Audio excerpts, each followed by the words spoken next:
أعوذ بالله من الشيطان الرجيم. بسم الله الرحمن الرحيم. الرحمن علم القرآن، خلق الإنسان علمه البيان. الشمس والقمر بحسبان، والنجم والشجر يسجدان.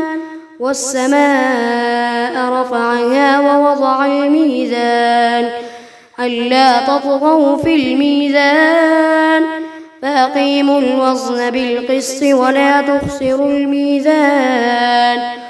والأرض وضعها للأنام، فيها فاكهة والنخل ذات الأكمام، والحب ذو العصف والريحان. فبأي آلاء ربكما تكذبان؟ خلق الإنسان من صلصال كالفخار، وخلق الجان من مارج من نار. فبأي آلاء ربكما تكذبان؟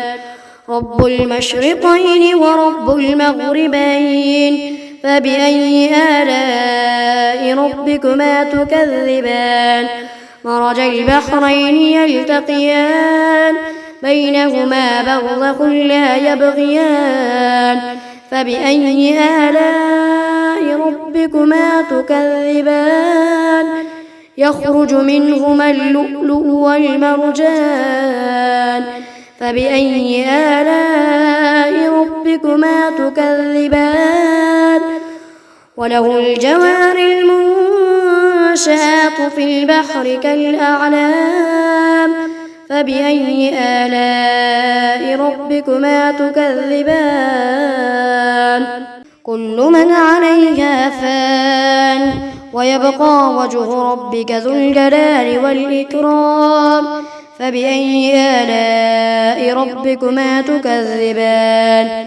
يسأله من في السماوات والأرض، كل يوم هو في شأن. فبأي آلاء ربكما تكذبان؟ سنفرغ لكم أيها الثقلان. فبأي آلاء ربكما تكذبان؟ يا معشر الجن والإنس إن استطعتم أن تنفذوا من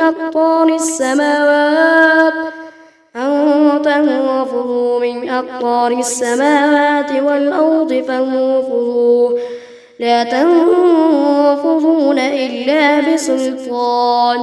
فبأي آلاء ربكما تكذبان؟ يرسل عليكما شواظ من نار ونحاس فلا تنتصران. فبأي آلاء ربكما تكذبان؟ فإذا انشقت السماء فكانت وردة كالدهان. فبأي آلاء ربكما تكذبان؟ فيومئذ لا يسأل عن ذنبه إنس ولا جان. فبأي آلاء ربكما تكذبان؟ يعرف المجرمون بسيماهم فيؤخذ بالنواصي والأقدام. فبأي آلاء ربكما تكذبان؟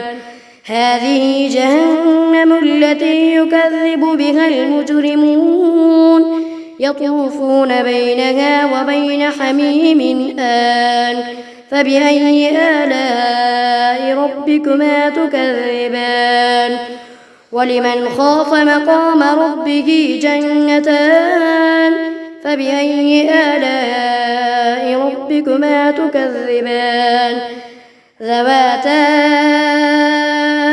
أفنان. فبأي آلاء ربكما تكذبان؟ فيهما عينان تجريان. فبأي آلاء ربكما تكذبان؟ فيهما من كل فاكهة زوجان فبأي آلاء ربكما تكذبان متكئين على فرش بطائنها من استبرق وجنى الجنتين دان فبأي آلاء ربكما تكذبان فيهن قاصرات الطرف لم يطمثهن إنس قبلهم ولا جان فبأي آلاء ربكما تكذبان كأنهن الياقوت والمرجان فبأي آلاء ربكما تكذبان هل جزاء الإحسان إلا الإحسان فبأي آلاء ربكما تكذبان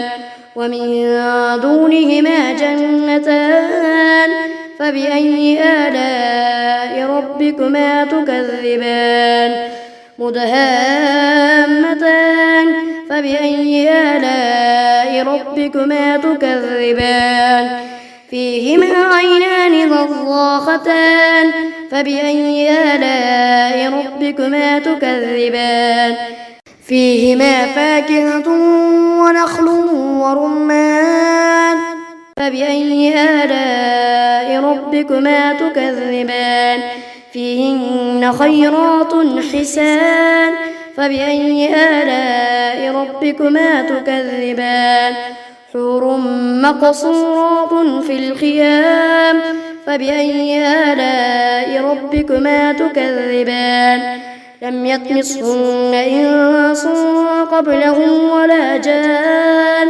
فبأي آلاء ربكما تكذبان متكئين على رفرف خضر وعبقري حسان فبأي آلاء ربكما تكذبان تبارك اسم ربك ذي الجلال والإكرام.